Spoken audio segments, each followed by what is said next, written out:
Right now on Hoosier News Source, it may be the greatest weekend for college students, but it's one of the busiest for local law enforcement. We'll give you the lowdown on Little 500 and the chaos that came with it. And students at Purdue University are taking action as the university is appealing a lawsuit verdict. We'll tell you why students there are responding now, months later.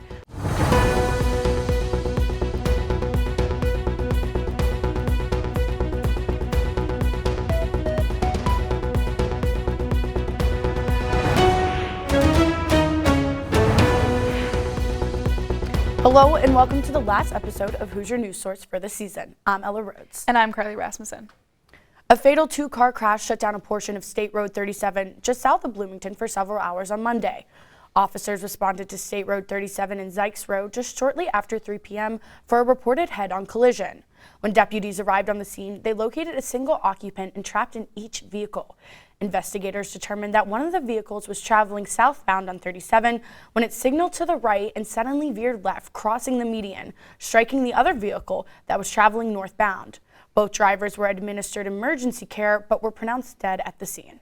The names of the victims will not yet be released until the Monroe County coroner completes its investigation.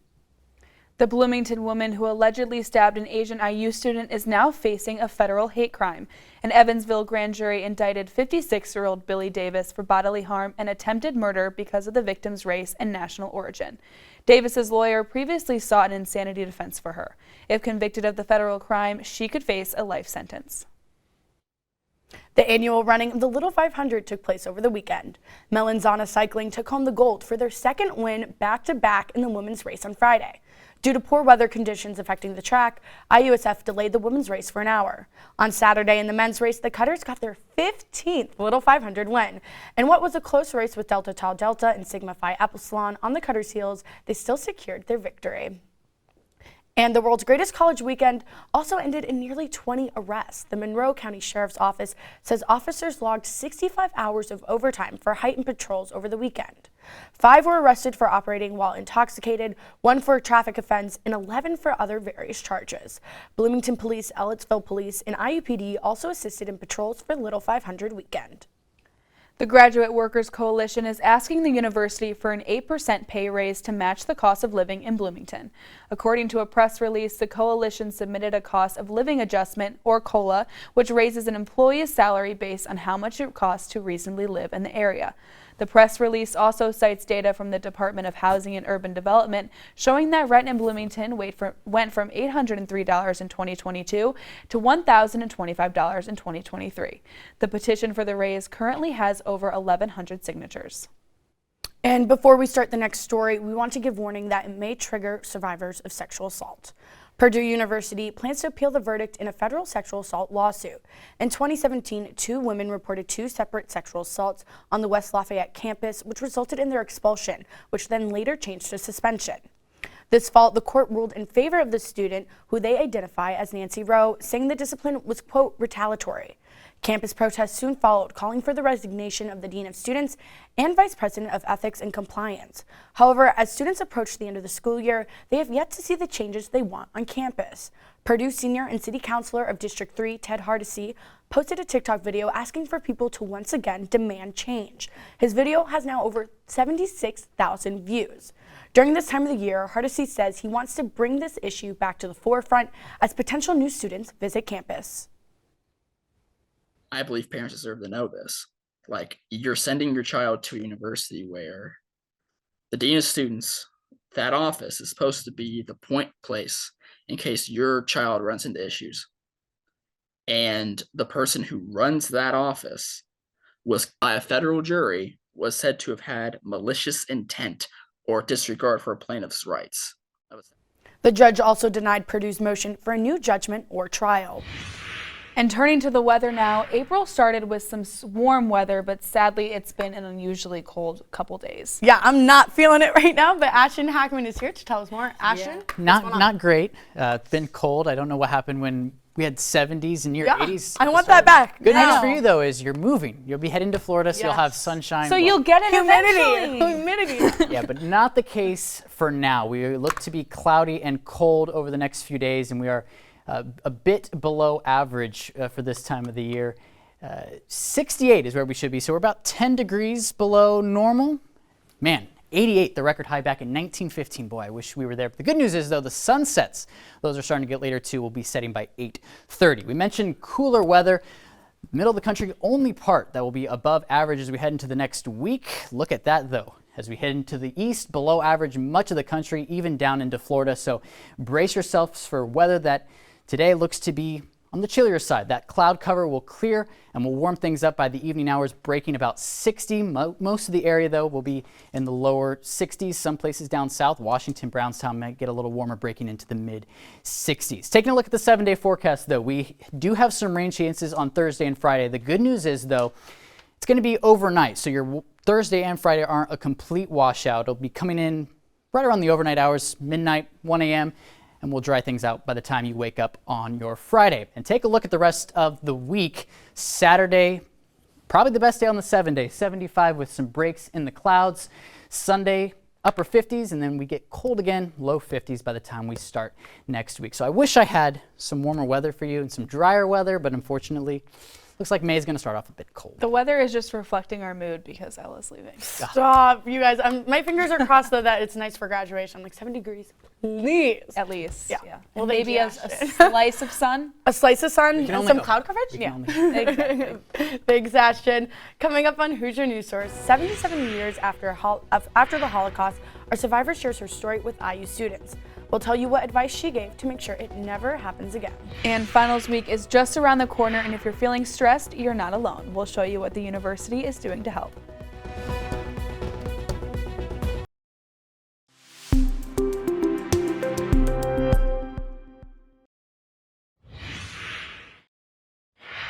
Welcome back to Hoosier News Source. Brookelyn Lambright joins us in studio with the latest on international news. Brooklyn? Thanks, guys. Fighting between rival military factions in Sudan continues, prompting American diplomats and their families to depart from the country.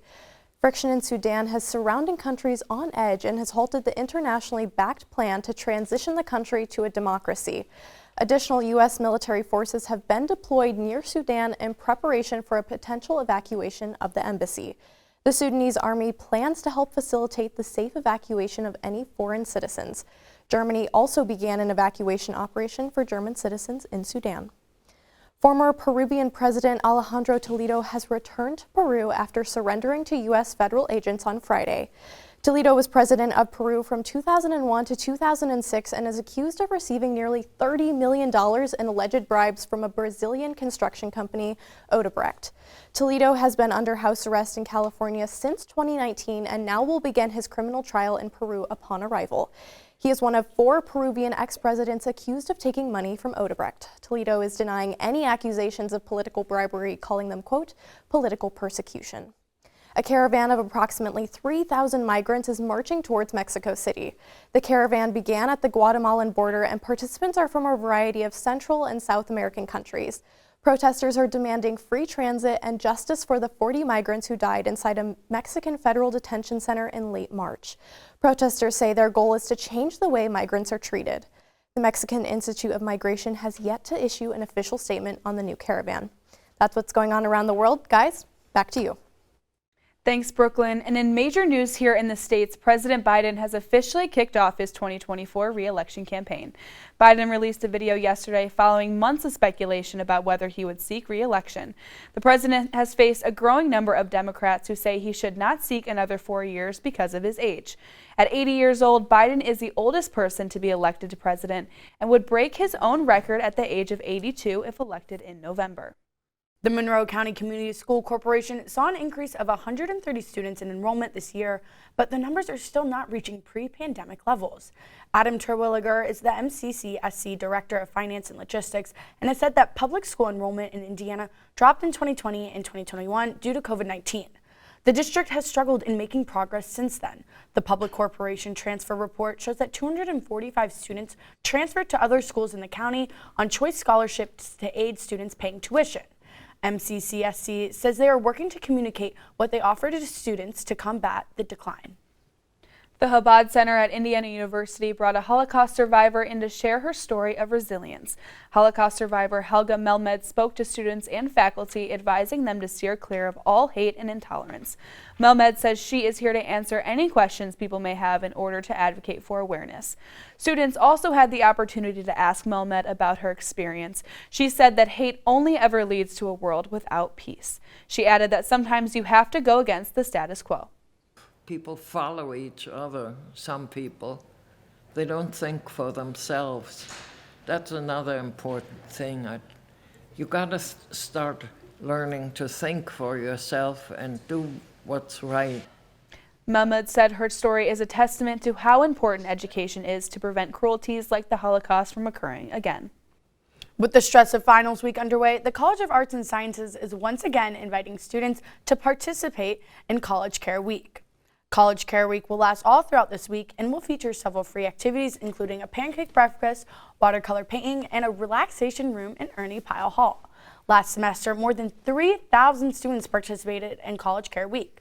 This semester, organizers at the Walter Center for Career Achievement are hoping for that number to grow. Come get some bagels, get some pancakes. We've got all kinds of really cool, crafty, creative events that are all aimed at de-stressing. So you can just come in and scan a QR code, put in your email, and grab some stuff. A full schedule of College Care Week's events can be seen on the College of Arts and Sciences social media pages. Thank you for watching the last episode of Hoosier News for this season. Be sure to follow us on Instagram and Twitter at IUSTV News. I'm Carly Rasmussen. Sorry, I got nervous because I know you want to close out the show, but you're going to be really mad at me because we're actually not done yet. We have a special video for some of our seniors here that we'd like to play before we end. Oh my this gosh, episode. I'm going to cry. I know. Me too. Oh no. Okay, roll the clip. Hello and welcome to Hoosier News Source. I'm Ella Rhoades. Follow us on Twitter for updates on the case. Working with Ella has made the IUSTV experience one worth to stay with. So excited to be joined by Ella today. I think she's easily one of the most motivated and ambitious people I've ever met in my entire life. And not only does she do that so well, but she makes the environment fun to be around. I'm not gonna be able to get through this story. It's just because you were talking about it earlier. Anna is honestly one of the sweetest people I've ever met. She is so just kind and outgoing. What's Up Weekly starts now. I will never forget us at the horse barn, and that was probably one of my favorite IUSTV memories. Anna Black keeps Woo interesting, that's all I'm gonna say, even when the camera's not rolling. I just swallowed it. Hold on, I need water. Coming into IUSTV, I was so nervous, and just being new and not knowing much, I was so scared. And then I walk in and Ella is just a bubbly ball of light. She's so sweet. She's the same on camera as she is off camera. Such a good personality and always is there to help make people laugh. She might be a hard ass every now and then and be tough on you, but there's no one else more supportive and more caring than she is. When I started directing, I had no idea what I was doing at all. And Taylor was literally the biggest comfort to have on your left side. She knows everything. She's a wizard on the keys, if you will. We're truly going to be at a loss without her, and it's got some pretty big shoes to fill. I tell her every day that she's a genius, and I don't know what the control room will do without her, but there's some place out there that is going to have Taylor Lambright, and I am so jealous of them. Best of luck to you, Ella. I'm so happy for you and so excited to see where you end up. And a big part of the IUSTV family will be missing next year, but we will all definitely stay in touch. Can't wait to see all the great things you do. Anna, you are so sweet and so kind, and I cannot wait to see all of the work that you do. All the amazing moments on Woo will forever be in all of our hearts, but I cannot wait to see where you go from here. I cannot wait to see all of the work that you do. You're absolutely amazing, and I am so proud to have gotten to work alongside you and gotten to know you over the years. Ella, I am so proud of you, and I know I've told you this while we're sitting together and whatever, but genuinely I am so proud of everything that you've done and being able to watch you achieve your goals, and seeing you literally working on the Today Show was surreal for me. I can't imagine how that whole experience was for you. But I'm so proud to know you. I'm so proud of what you've done, and I can't wait to see everything else that you do. Ella, I know that you are so incredibly passionate about news, and that passion has definitely influenced on where I am today. So I just wish you all the luck. Anna, you are so sweet and so kind, and I cannot wait to see all of the work that you do. All the amazing moments on Woo will forever be in all of our hearts, but I cannot wait to see where you go from here. I cannot wait to see all of the work that you do. You're absolutely amazing, and I am so proud to have gotten to work alongside you and gotten to know you over the years. Anna, any newsroom would be absolutely so privileged to have you and have your work ethic, but just also have your fun, bubbly personality. Oh my gosh. Wow, that was just truly amazing. Anna's joining us now, our What's Up Weekly co-host. Carly, that was so sweet of you guys. Literally, I don't know if everybody could see, but the tears streaming down my face. There's probably mascara all over me. Words can't describe how grateful I am for this experience. If I go into it, I probably will bawl my eyes out. So I won't do that to you guys, because I would also talk for like 25 minutes. But that video is so sweet. Thank you, everyone. Thank you for everyone always supporting us and being here for us. And thank you, IU, for having this space for us to learn so much and for us to grow. I love you all. Oh my gosh. It's just going to be so weird not coming here on Tuesday nights and being around everyone. Really. Truly, that video was so special and so amazing. Well, I think, do you guys have a couple last words to say? Maybe end our show? I'll end it. Okay, so for the last time here at IU, I'm Ella Rhoades from Bloomington, Indiana. We'll see you in the fall.